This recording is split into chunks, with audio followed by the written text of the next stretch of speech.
Welcome back to season 11 of Hitting the Field. I'm your host, Jaret Kappelman, and I could not be more excited than ever before to bring you Hitting the Field this year. Not only do we have Hitting the Field, but we're also kicking off the Hitting the Field Network, which is going to provide 4 brand new shows this year, which I will talk about later in the show. But for now, we got to talk about sports. We're back in full swing. We got to talk social change. We got to talk basketball. We got to talk baseball. Hitting the Field starts right now.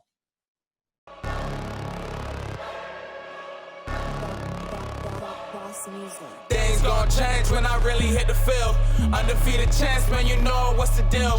Tryna find a kid, I'm in the field doing drills. Boy, you just a sucker, you ain't never keep it real. 3 rings in my hand, I'm a warrior to the max. When I hang it up, they gon' have to give me plaques. Step up in the building and I only bring the facts. When I make a highlight, they gon' replay, run it back, okay? Always locked in, I don't got time to lax. Saying he the best, he could take a lap. Batted 1,000 when you check the stats. Boy, is you ready? You ain't gotta ask.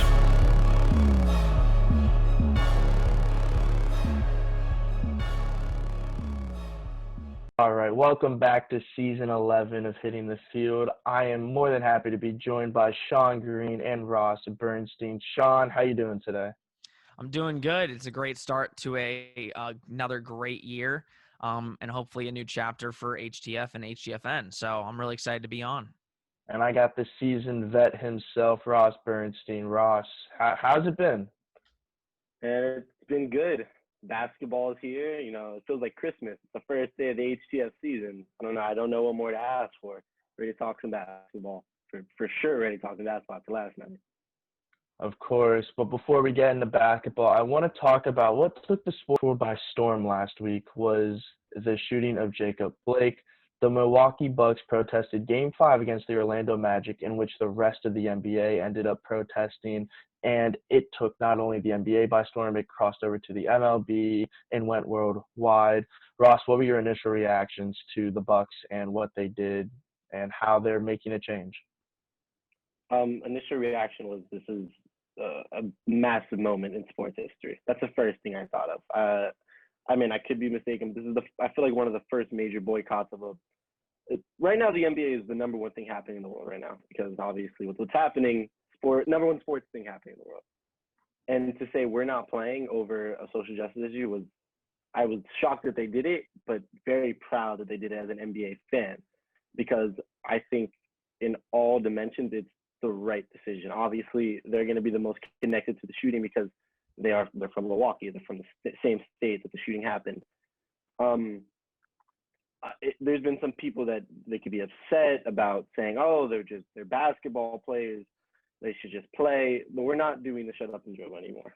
That's not how players should be treated. These guys have massive platforms. The only reason they agreed to come to this bubble was simply because they wanted social issues to be seen by the world. So what better example than to cut play? And I love the fact that they did it anonymously. Surprisingly, they didn't tell anyone they were going to do it. They simply said, we're not coming out the locker room. We said, this is why we're coming to this bubble. So things like this will be seen and there will be action held. And they did the right thing by not playing. And not only did they not play, but quickly after that, there's 3 new social justice initiatives that the NBA enacted to even further this, right? And we're not a political podcast. We don't have to get into politics, this and that, but it's as simple as you need your power to affect change, right? And these NBA players have a lot of power. They just said, we're not going to play. And what are you going to do? Force them to play? No, you can't do that. They simply said, we're not going to play. And they affected the wallets of the rich people, which is what creates change in this country. We don't have to get to a political argument because it's not a political podcast, but it's beautiful to see, and I love the fact that the NBA once again is leading the charge in all social justice issues. Sean, what were your just initial reactions to what happened? Yeah, I think it's a very interesting time in this world. Nothing is normal anymore. I think 2020 has been a year where something like the NBA teams forfeiting games almost seems normal now. The NBA has always been at the forefront of change in society and change all around the world. That's how the NBA has made a real name for themselves, because their players feel like they have a voice. So when the Milwaukee Bucks chose not to play and to forfeit the games, and then every other team after that, I thought it really just showed, especially what the NFL has failed to do for years, the NBA listens to their players.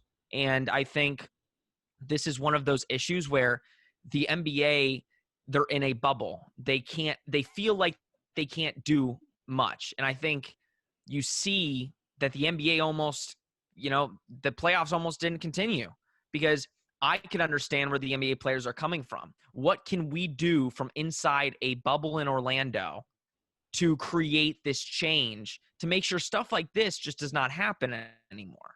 So I think the NBA has always been at the forefront of that. I think it's a start. I think what they've done is create these, new initiatives to continue to play this game and feel like the NBA players are having more of a voice.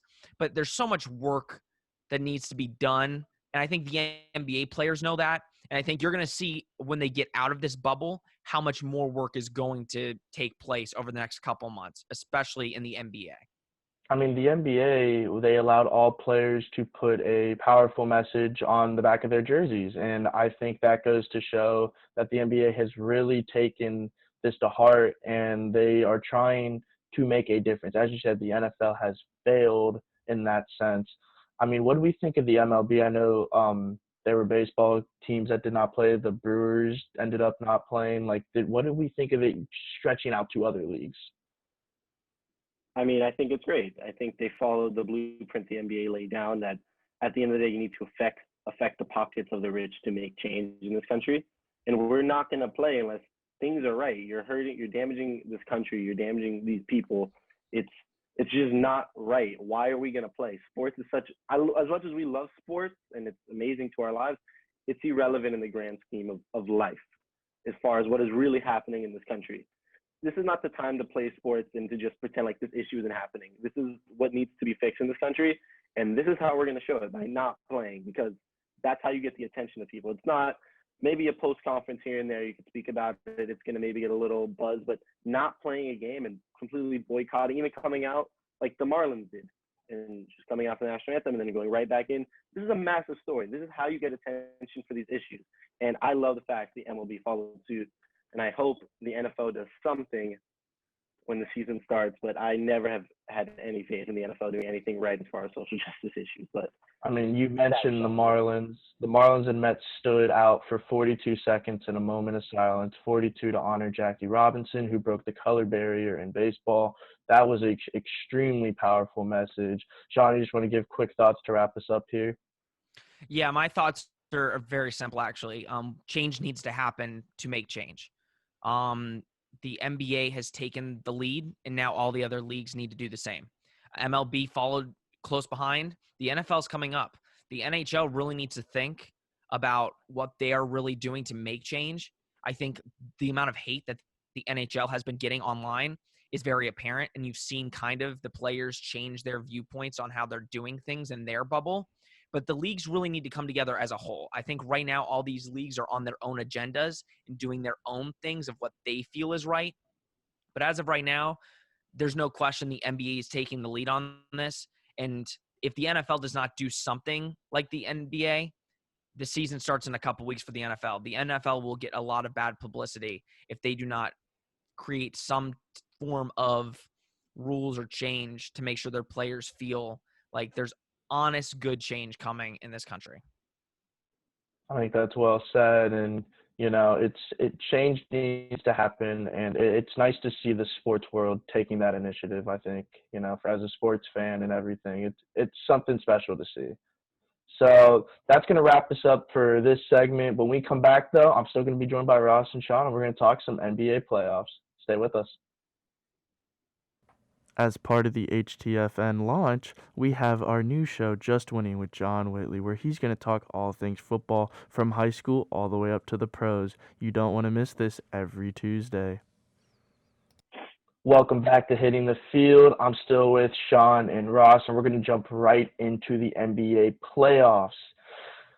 Last night was an extremely exciting game where the Denver Nuggets forced Game 7 against the Utah Jazz, led by Jamal Murray's second 50-point performance on the night. Ross, who's taking this Game 7. But, I mean, this has been an absolutely insane series. I think I'm going to go with my heart. I think Denver takes it. I think Denver takes it because they are the better team, right? Before the playoffs, I think in my recap or my predictions for the playoffs, I had probably a 5-game series. I did not believe in Utah. They gave me nothing to believe in them throughout the bubble. But that's a good team, man. Donovan Mitchell is showing why he is still one of the brightest young stars in this league. But I think Gary Harris come back, although he only dropped 4 points last night. It's still another threat that they have that they didn't have in the first 5 games. I just think they're the better team. They're just more poised to win. They have just more talent. It's as simple as that. You cross hairs on the effort. Sometimes it looks like Rudy Gobert is the better center in this matchup, which is insane because Jokic is supposed to be arguably the best center in the league. Maybe we could have an argument with one or two other players, but there's some moments where it's just like Rudy Gobert is little boying him. He is just manhandling him, and Jokic looks soft. But Jokic is a finesse player. He had 22 points, 9 assists, and only 4 rebounds, right? That's not a stat sheet that you see and say, that's a 7-foot guy. That looks like a guard lineup because he's basically a guard center at this point, right? But I think Jokic is going to show up for the last game. And, of course, I think the boy, Jamal, is not letting this go. I don't think he wants to go home. I think he doesn't want to go home more than any player on Utah doesn't want to go home. Although Donovan Mitchell is out here balling. Of course, we'll recap last night's game in a bit, but I'm going with Denver based on pure talent and the fact that I think I picked them to win 70 games. I picked them to win something crazy in the preseason predictions, and I like to be right more than I like anything else in the world. I want to say I picked them to win 66 regular season games, get to the Western Conference Finals, so I'm staying with that prediction. But, yeah. What did you think? What did you think of the game last night, and who do you see in Game 7 real quick? Yeah, it was a really great game. I think that's what we want to see in the NBA bubble is those type of games. And this series has given us that. I think in the East, you saw pretty much every team sweep except, the Magic won a game. So kudos. But, yeah, this series has been great. I don't necessarily agree with Ross. I do think Utah will win the game. I like the underdog story, and I think Utah has shown me more this series as a whole. Utah still played great last night. If it wasn't for Jamal Murray honestly just going off, Utah still wins that game. But Jamal Murray was honestly unstoppable. And, I think the problem with Denver is Jokic lost too much weight. I think you saw it with Bamba in Orlando, and now you're seeing it with Jokic. He's so used to playing at a bigger weight that, yes, he's moving more freely, but the problem is when he gets into that paint and he's trying to fight off Rudy Gobert, who all he does is get rebounds, that's a problem for Denver. Getting those rebounds has been a problem for Jokic. So I think when I look at both teams, yes, Denver obviously is the more talented team. They have more depth on the bench. But if you saw Donovan Mitchell after that game last night, he was not happy at all. They were punching chairs, screaming at the top of their lungs. Rudy Gobert looked so upset. Utah wants it bad. Utah is not going to come in and lay low for that Game 7, and neither is Denver. But right now, I'm going to go with Utah. They've had the better series. But again, Denver is the better team. Denver's a better team. That's fair enough. So, you know what? We're going to jump into the next series, which ended last night, which was the Clippers and the Mavericks. The Clippers take down the Mavericks in 6 games. And honestly, I think that came as a surprise to most people because, to me at least, I feel like Dallas was the better team in this series, but the Clippers were just more clutch. Ross, do you agree with that? Disagree with that? I mean, you're biting hairs on who had the better series. I think it's pretty obvious the better team is the Clippers. I think they've been one of the best teams in the league all season. But losing Kristaps you can't explain how much of a detriment that was to that team, right? You lost your second best option, and as much as Luka to me is already almost a top 5 player, definitely top 10 player in this league. He's still 20 years old. Although I think he's been playing ball internationally since 13. NBA playoffs are just a new level. I'm very proud of the Dallas team. What did Mark Cuban say? If it's between getting divorced with my wife and keeping Luka, I'm going to court because that kid is a bad man. To do this in his first playoff series is insane. But I mean, at the end of the day, the Clippers, they're destined to go to the Western Conference Finals. It's been written since the beginning of the season that this team was built different. And Kawhi is still, when he wants to be the best player in the league, in my opinion. When he's turned on and ready to go, he's number one. So Not too surprised by the series. Obviously, I was rooting for Dallas because, once again, like Sean said, I love the underdog story, and Luka's probably my second favorite player in the league, arguably. And, I mean, great series, great effort. It's a young team. They got time. Not too worried. Sean, what did you think of the series? Yeah, I think it was ridiculous. The Mavericks had that series. Without Porzingis, number one, getting ejected in that game and then getting hurt and sidelined for game 6, the Mavericks win that series, 4-1 or 4-2. Again, they would have won game 1 if Porzingis didn't get thrown out. And then if you look at all the other wins in that series, it ends up being about 4-1, 4-2. The Mavericks were the better team in the series, the entire series. The Clippers didn't look like they came to play, and it was a terrible matchup for the Clippers. You look at the Mavericks team, they just matched up well. Doncic looked like the best player on the floor every single night.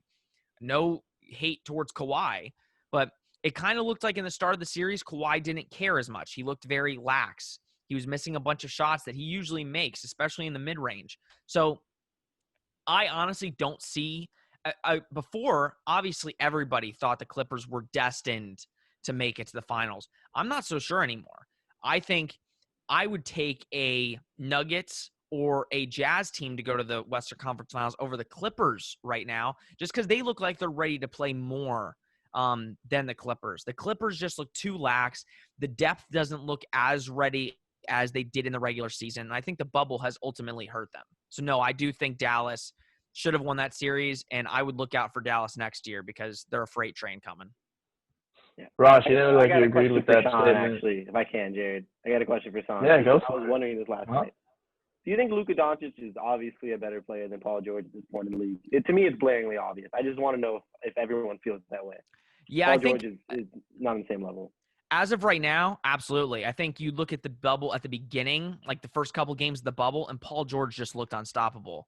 But I think we all talk about consistency, and Luka has been consistent. He's playing with a bunch of injuries. He's been hacked by Marcus Morris like 50 million times. So the consistency is it for me, and I do think he's a top 5 player right now. I can't think off the top of my head a guy that's more consistent and puts up the numbers that this kid does. He's absolutely incredible. Be very close. Yep. He's only 20. He's only 20. He's younger than me. That's insane. He's younger than me. Yeah, what were you guys doing at 20? Yeah, that's my point. So I couldn't do what Luka's doing. What, real quick, the beef between Marcus Morris and Luka, what is that about? Just Marcus being a bully because he thinks it's a little 20-year-old kid that won't do anything. Luka's been playing with grown men since 13. I think he picked the wrong one. Granted, I don't know if Luka wants to fight him because I don't think that's Luka's bag. But listen, Dallas needs to do one thing in the offseason. They need to sign someone to fight Marcus Morris. That's the number one objective because you got to. All jokes aside, you do need to protect Luka. And if someone's bullying him, stepping on his ankles, trying to injure him, it's worth throwing a couple $1 million to a scrappy guy. I can't think of one off the top of my head. Maybe get Matt Barnes out of retirement just to fight someone, who knows. But it's disgusting. I don't believe it wasn't on purpose. I think he thinks Luka won't do anything. They're not on the same level. I think maybe there's some jealousy there. This little 20-year-old kid is dominating Paul George and you in the series. I mean, it's bully things. I think Dallas truly needs to find someone to stick up for Luka because I don't know who it is. Boban's is there being 7'6", doing this, which is scary enough, but I don't think Boban's truly that scary. He's a gentle giant. Fair enough. Sean, did you have something to add on to that real quick before we head on to the last segment? Yeah, really quick. I didn't think at first it was on purpose. After last night, it was definitely on purpose. There's definitely some jealousy there, but I don't think the Mavericks need to sign anybody. Luka can handle his own. I think I don't know the amount of points he put up last night, but he puts up the consistent amount of points he does every night. So yeah, I think Marcus Morris was, a little agitated every night when Luka's scoring dimes on him left and right. It can get frustrating. If you ever play basketball, if somebody's, shooting on you and making everything, you get a little frustrated. So Marcus is like a tier 2 player. Luka is a superstar. So yeah, I think the Mavericks are fine. They don't need to sign anybody. And Marcus, I know he tweeted out clips in 6 or something. Like, yeah, but you have Kawhi Leonard on your team. Like, congratulations. Move on. All right. And last question I want to pose to you guys tonight at 6:30 Eastern. I think the best series of this round kicks off, and that is the Milwaukee Bucks versus the Miami Heat. Ross, I know you're a little homeboy, but Sean, I want to cut over to you first. What are you most excited to see in this series, and who do you have taking it? I don't know if I'm most excited about anything. I'm intrigued and interested, I think. Those are the two words, Okay. intrigued and interested. Because Milwaukee, let's be real. I think anybody that watched that series, if they actually watched it, I know they're playing an 8th seed, but if you looked at the Orlando Magic, if they had all of their players, if they were a healthy team, they win 2 or 3 games on Milwaukee. So I don't think Milwaukee looks amazing right now. I think it's the same thing with the Clippers. I think the teams at the top come into the bubble and think we're the number 1 seed. We don't care as much. We've already got our seeds locked. And now it's taken some time to get into that rhythm. So you see it with Milwaukee. Milwaukee doesn't look like the crazy super team that they had in the regular season. They look like a good, solid team that has shooters on the wings. But like you look at Giannis. Giannis has put up big numbers, but he hasn't overtaken a game to where like Orlando would get blown out. So I think what I'm really interested to see is Miami's got a really healthy team. They've got a really deep team.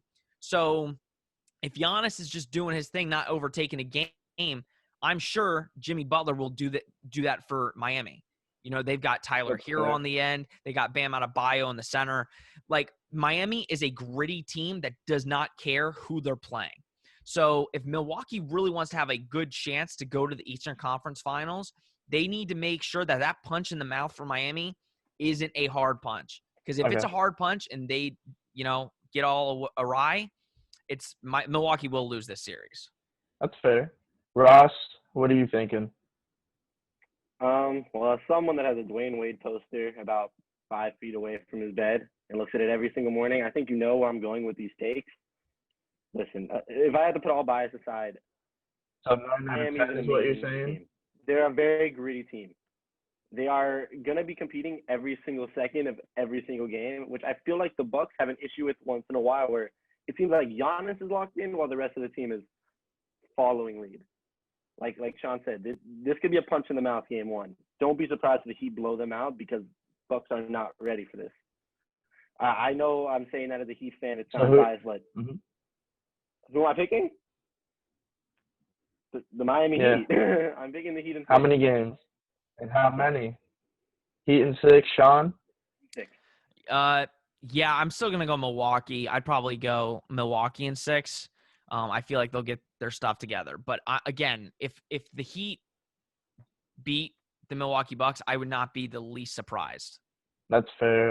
You're taking Heat in 6. You're taking Bucks in 6. I'm taking Heat in 7.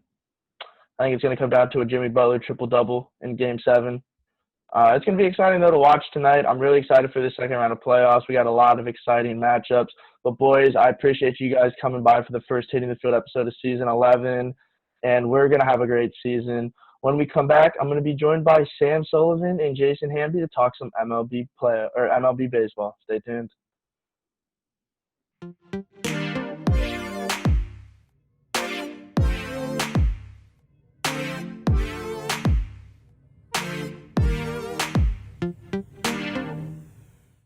Speaking of guys who tore it up in summer camp, I mean, Vince Velasquez, it's just night and day what happened to him.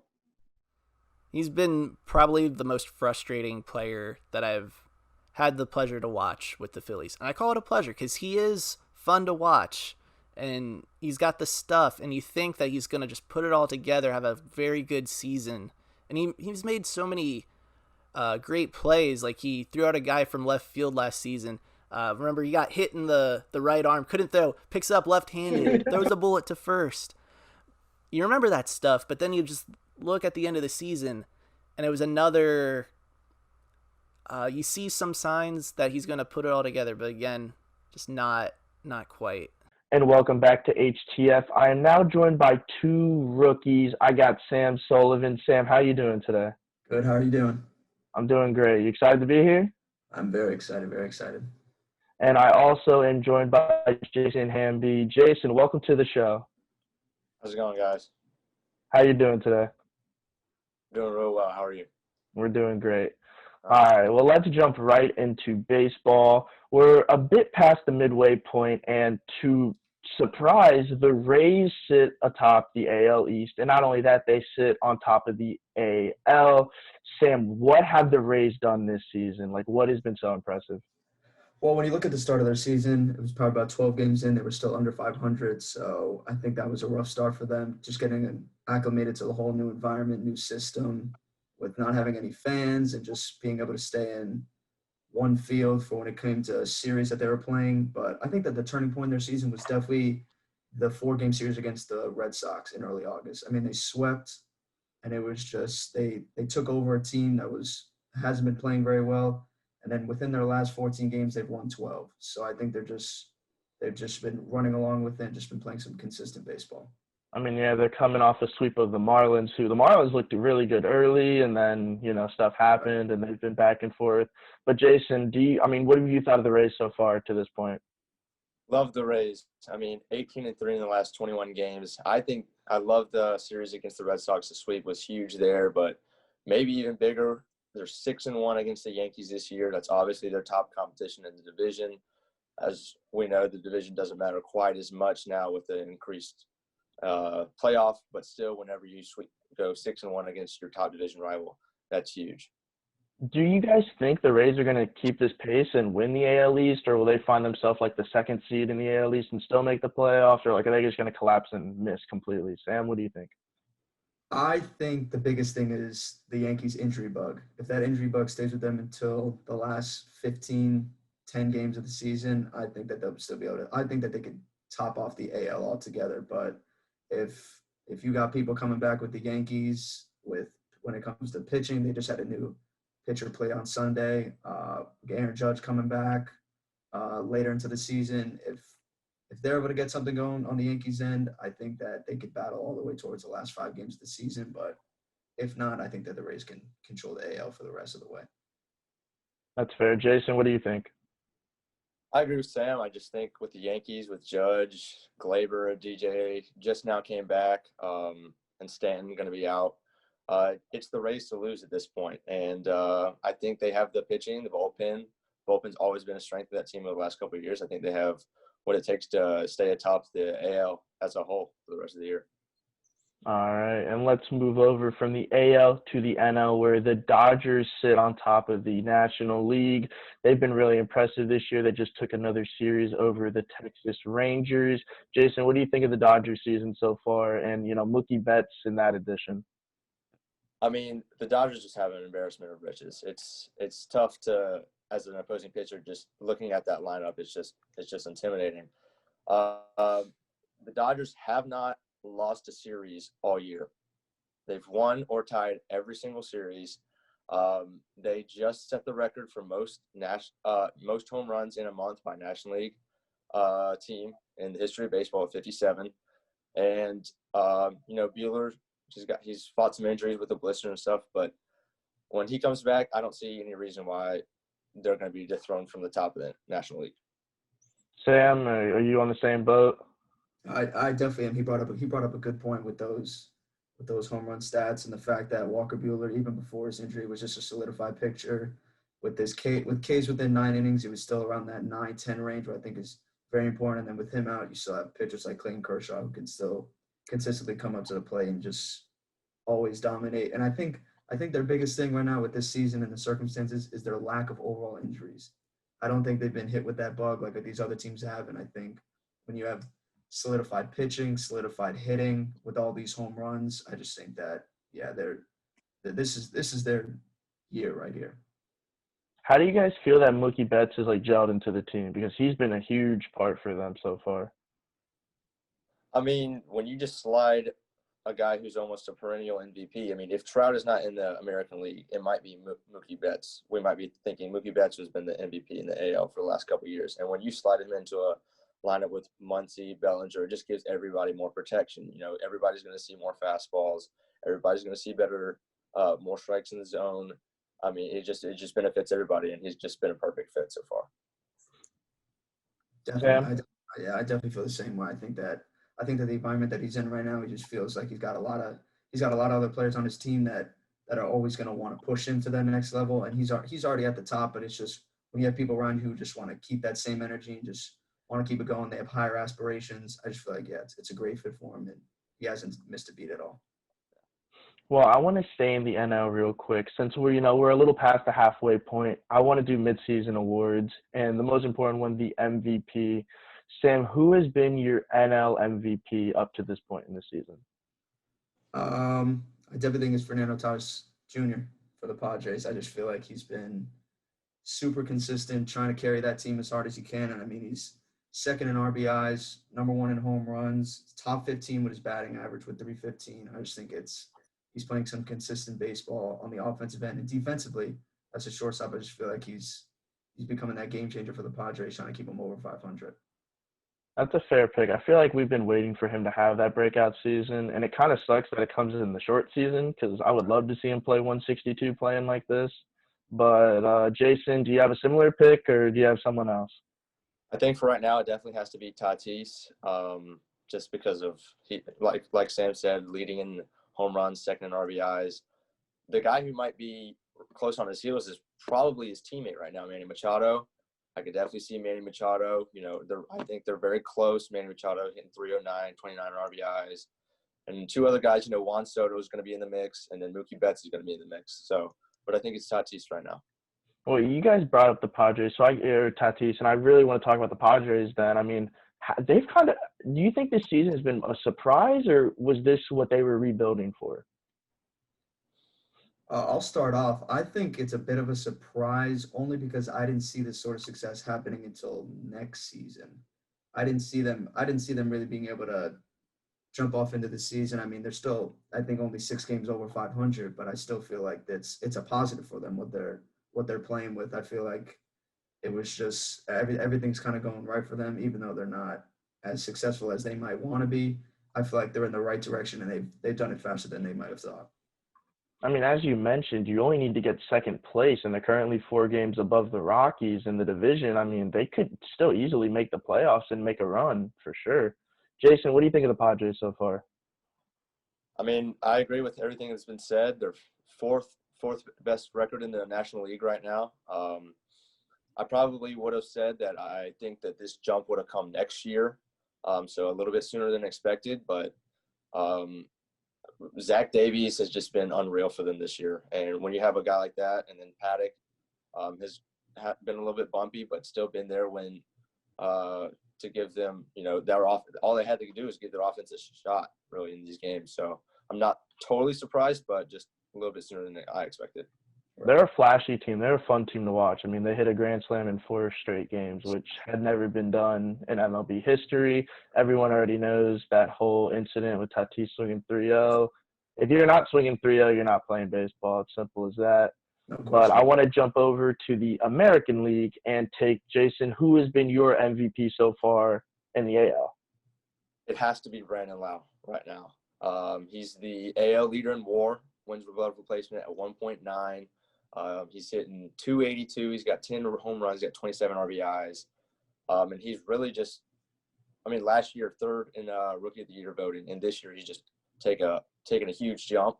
And I think he just has to be the guy right now. He can be, he's responsible, partially obviously responsible for what the Rays have done. Like we said, 18-3 in their last 21. A big part of that is Brandon Lau. Sam, who's your pick so far for MVP? I'm gonna stick in that same area, but I'm leaning more towards Xander Bogaerts. I feel like even though he's on a Red Sox team that's they're trying to rebuild and they're trying to find that success, but they're just not being able to hit it.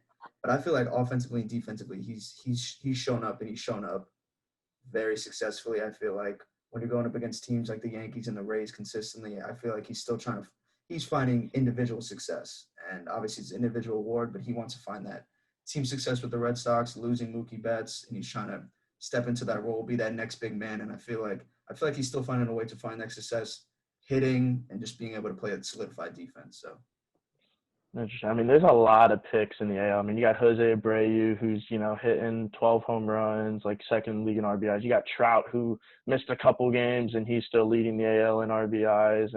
There's so many picks, and I feel like every year, I feel like it's kind of like the LeBron syndrome where you can give LeBron MVP. I feel like you can give Trout the MVP every year. Every year. But Jason, is there anyone to add there? Yeah, like you said, Abreu went on that insane home run streak. Trout, you can give it to him every year. Nelson Cruz, 40 years old, has 13 bombs, tied for first in the MLB. And then Shane Bieber. At this point, he might be a shoe-in for the Cy Young, 6-0 with a mid-1 ERA. But if that team wins the division, Shane Bieber could get the MVP and the Cy Young. That would be interesting because it's always tough for not an everyday player to win MVP, and I usually don't agree with it because I'm.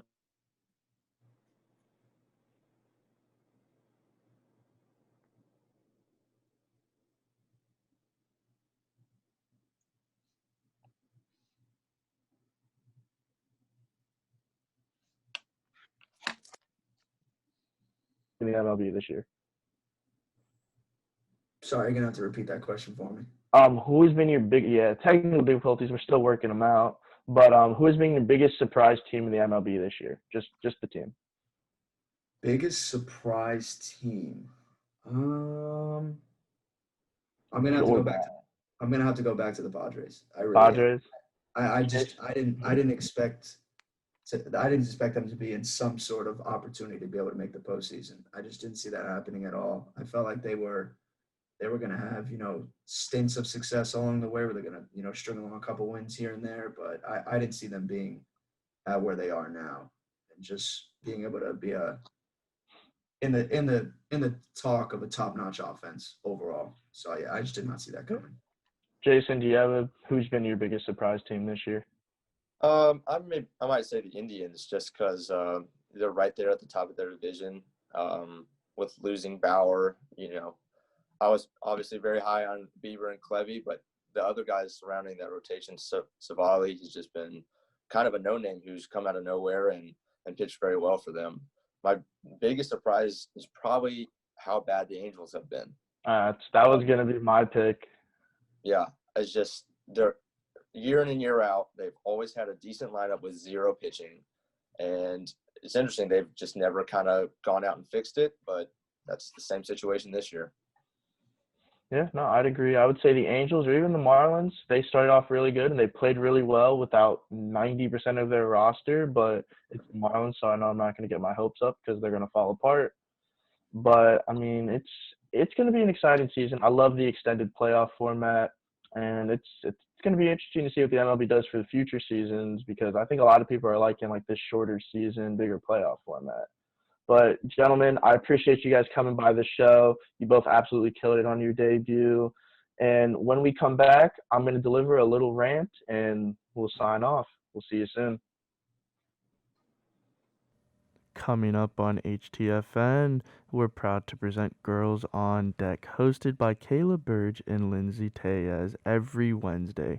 You don't want to miss all they have to talk about.